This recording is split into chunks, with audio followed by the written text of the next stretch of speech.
Salut à toi, jeune spectateur de cette incroyable vidéo YouTube, de cette FAQ. Eh oui, avant, vous savez, à l'époque, je faisais une FAQ tous les mois. Mais force est de constater que les mêmes questions reviennent sans cesse, et c'est un peu normal au bout d'un moment que les mêmes questions reviennent. Donc, je fais des FAQ maintenant de manière un peu plus espacée, pour essayer d'avoir des questions plus intéressantes et moins centrées sur toujours les mêmes sujets, etc. Donc hier matin, je vous ai demandé sur Instagram de me poser vos questions pour y répondre en FAQ.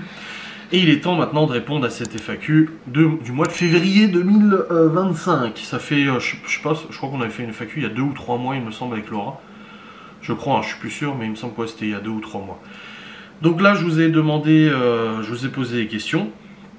Vous m'avez posé vos questions, voilà.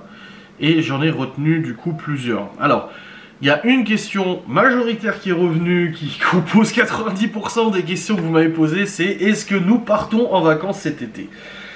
Écoutez les amis, on vous a déjà expliqué que nous avons pas mal de frais, des frais d'avocat, etc. pour notre défense et tout. Donc, forcément, cet argent-là qui part en avocat, c'est de l'argent qui ne partirait pas en vacances ou quoi que ce soit.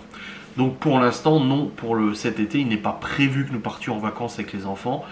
On ne va pas sortir comme ça plusieurs milliers d'euros alors qu'on a des frais derrière, etc. C'est juste de la logique. Cependant, comme tous les étés et toutes les grandes vacances, nous faisons des sorties, nous organisons des sorties avec les enfants, parc d'attractions. L'année dernière, on était à l'Acrobranche toute une journée, machin.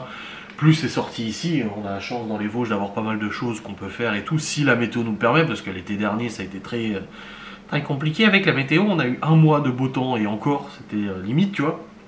Donc, il n'est pas prévu à l'heure actuelle de partir en vacances cet été avec les enfants, mais nous sommes en train de réfléchir pour organiser un week-end à Paris avec Libby et Malone, donc les deux grands, une sortie, un petit séjour culturel de 2-3 jours où nous allons visiter avec eux la Tour Eiffel, le Louvre, le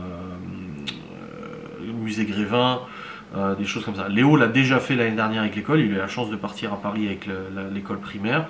Du coup, lui, il a déjà fait tout ça. Donc, et Théo et Chloé étant petits, on se dit, voilà, ça serait mieux avec les grands pour l'instant. Et les petits, ça sera plus tard. Voilà. Donc, par exemple, au niveau, bon, c'est pas des vacances, mais au niveau sortie, on réfléchit du coup. On réfléchit du coup à ça. Oh là, attendez, c'est en train de m'ouvrir YouTube, je sais pas pourquoi. Alors, nous avons une autre question. Avez-vous d'autres projets de travaux dans la maison? Alors, étant propriétaire, je pense que vous savez, si vous êtes propriétaire aussi, il y a toujours des travaux à faire. Dans une maison, il y a toujours des choses à faire. Là, oui, l'extérieur, Miguel Anto voulait nous faire un petit parterre de fleurs et tout ça, qu'on n'a pas pu faire l'année dernière, qu'il faudrait faire cette année. Et s'il y a un gros projet à faire, ce serait changer le sol en haut, le parquet flottant dans les chambres des enfants, dans le couloir et dans le dressing, est vraiment en mauvais état. C'est un parquet qui n'était pas de très bonne qualité. Certaines lattes se sont déplacées, il y a des à-coups, il y a des taches et tout ça. Donc si je devais estimer faire quelque chose en gros travaux, ça serait en effet changer le parquet dans toutes ces pièces et tout ça. C'est pas un travail très compliqué en soi, il faut retirer le parquet, en remettre du nouveau, trouver un nouveau parquet et tout, mais ça serait une bonne idée de le faire. Après, encore une fois, moyennant finance et tout, mais ça fait partie un peu des idées travaux et tout qu'il pourrait y avoir. Ensuite, Solendring qui demande, donc c'était Margot qui posait la question, Solendring qui demande des projets, la box gourmande en cours. Alors, la box gourmande, on fait des box spéciales à chaque événement. Là, on a eu la Saint-Valentin, il y a une box Saint-Valentin. Il y a eu la box de Noël, festive. Donc à chaque événement comme ça du calendrier, il y a toujours des box qui arrivent. Ça, c'est Laura qui réfléchit plus que moi aux nouvelles idées et tout ça. Par exemple, la box Saint-Valentin cœur gourmand, c'est elle qui a eu l'idée. D'ailleurs, c'est elle qui s'occupait de tout pour les cœurs gourmands et tout. Donc on a des box spéciales. Là, bientôt, la box raclette va partir du catalogue, parce que le printemps va arriver. Et on réfléchit actuellement à une box qui remplacerait la box raclette. Peut-être une box, je sais pas, une box apéro d'été avec du melon, du jambon, des choses comme ça. Voilà, une box qui correspondrait plus à l'été, voire même une box barbecue. Et ça, il faut qu'on y réfléchisse bien. On a nos bouchers, etc., qui préparent de la très bonne viande. Et on se dit, une petite box barbecue, ça ferait peut-être plaisir aux gens. Je ne sais pas trop comment on organiserait ça, mais voilà, on réfléchit un petit peu à ça. Donc on est toujours de toute façon en pleine réflexion sur des nouvelles choses pour la box gourmande qui fonctionnent bien, mais il faut toujours innover. Miss Tinguette qui dit: je vous admire vraiment, après tout ce que vous avez vécu, vous arrivez plus ou moins à continuer positivement. Bah oui, il faut. Bah oui. Soyendrine qui demande: est-ce que quelqu'un a déjà essayé de s'introduire chez vous, haineuse, etc. Alors, s'introduire, non, on est équipé d'une très bonne alarme avec caméra de vidéosurveillance, etc. Et ça sert à rien d'appeler la gendarmerie pour dire: oh, ils filment dehors. Ils le savent déjà, avec ce qui nous arrive, c'est pas un problème. Par contre, des gens qui passent devant la maison au ralenti et qui ziotent comme ça, ouais, c'est déjà arrivé. Alors, c'est pas tous les jours, mais c'est déjà arrivé. Après, est-ce que ce sont des haineuses? Je ne sais pas. Des gens mal intentionnés? Je ne sais pas. Des curieux? Je ne sais pas. Du coup, je viens de voir un mail d'une collab, c'est pour ça que j'étais. Donc voilà, des gens qui s'introduisent, non. Par contre, des curieux, je pense que oui. Ensuite, Chris, Léo, Hugo qui demande: comment allez-vous tous les deux? Bah ça va, on fait avec, hein, de toute façon. Est-ce que vous voulez rester toute votre vie dans cette ville ou un jour déménager? C'est une très bonne question parce qu'on en a parlé dans la voiture avec Laura quand on est parti en Normandie. Elle m'a dit: si on pouvait déménager dans une région de France, n'importe laquelle, tu voudrais qu'on déménage où? Et moi je lui ai dit: la Charente-Maritime, La Rochelle, etc. En prenant en compte qu'on n'a plus d'attache avec nos parents, etc. Parce qu'aujourd'hui, bah forcément, on n'a pas envie de partir parce que nos parents sont quand même dans le coin. Voilà, il y a les enfants, ils ont leur truc, mais imaginons plus tard, les enfants sont tous partis de la maison, on se retrouve tout seul comme deux cons. Ouais, la Charente-Maritime, c'est une des régions les plus ensoleillées de France. Je suis déjà allé à La Rochelle, c'est très joli. En plus, il y a Miguel Anto qui serait pas loin.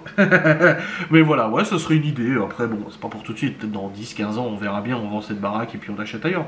C'est possible, une fois que t'as plus trop d'attache, après, tu sais, à voir. Parce que la box gourmande peut aussi partir ailleurs. Après, il faut refaire une clientèle et tout, mais ouais, c'est possible. Ensuite, bah, Chris Léo Hugo qui demande encore: est-ce que tu garderas tes petits-enfants quand tu en auras ou pas? Bon, je pense que oui. Je pense que oui, mais doucement, hein. On est jeune encore. Céline CPR: est-ce que ce week-end en Normandie vous a fait du bien? Ouais, il nous a fait du bien de plusieurs manières.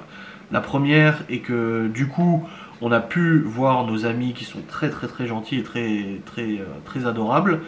Et d'un autre côté, ça nous a fait sortir un peu de chez nous, un peu de notre confort habituel, de notre maison et tout ça. Alors on était content de rentrer chez nous, on adore notre maison et tout, mais ça nous a fait un peu sortir. Et puis comme j'ai expliqué dans la vidéo où j'en ai parlé, passer 10 heures de route en 24 heures avec sa femme ou son mari, ça permet de discuter, ça permet de rigoler, ça permet d'avoir une complicité que à la maison tu n'as pas forcément, parce que y en a un qui est en train de regarder son téléphone, l'autre il est sur le PC, ou elle fait du crochet ou machin, on est un peu dans nos trucs. Là au moins t'es forcé de discuter et c'est vraiment pas mal. Moi je trouve que c'était bien. Quelqu'un qui me dit: ai-je raison de penser que tu as une période triste et que là ça va mieux? Où il y a toujours des périodes tristes, des périodes moins tristes, hein, je vais pas vous cacher qu'il y a des fois c'est plus dur que d'autres, il y a des fois c'est plus chiant que d'autres, il y a des fois où le moral, bah c'est un peu dur hein, quand même au niveau moral, avec tout ce qui se passe, les enfants, machin, le stress de l'école, le boulot, YouTube et tout ça, forcément il y a des moments où tu stresses plus ou moins, mais globalement ça va, on est bien, et l'important c'est qu'on soit tous les deux et qu'on soit soudés. Ensuite, vacances. Après, vacances. Des projets vacances ou full boulot cet été. Ah oui, qu'en est-il de la formation que tu faisais à Alex Dream? J'en ai déjà parlé, j'ai expliqué, j'ai commencé à suivre une formation, ça m'a coûté quand même plusieurs milliers d'euros quand même, ça m'a quand même coûté bonbon. Mais cette formation, du coup, j'ai arrêté tout simplement parce que le centre de formation ne sait pas s'il va continuer ou pas. Et la personne qui avait commencé à me former m'a dit: attention parce que ça peut s'arrêter à tout moment pour des raisons de santé et tout ça, c'est des raisons indépendantes de ma volonté. C'est juste que les personnes qui forment ont des soucis et tout ça, sont relativement âgées et du jour au lendemain ça peut tomber à l'eau. Donc avoir investi plein d'argent pour ensuite repasser sur une autre formation, parce que je pourrais refaire cette formation mais ça serait ailleurs, à Paris, à Lyon, machin et tout ça, donc ça serait un petit peu chiant. Donc non, là c'est suspendu, annulé, je ne sais pas. Là pour l'instant notre focus est sur la box gourmande de toute façon. On a Luna qui demande: comment va ton ami atteint d'un cancer? J'espère qu'il se porte mieux. Oui, il est en rémission, donc Alain est en rémission, il a la barbe qui repousse, les cheveux non parce qu'il en a plus, mais il va beaucoup mieux, il a repris du poids. Alors il avait perdu énormément de poids, il m'avait motivé moi à perdre du poids aussi. Mais là il en a repris beaucoup parce que sa perte de poids était surtout liée à son cancer et pas à sa volonté de perdre du poids.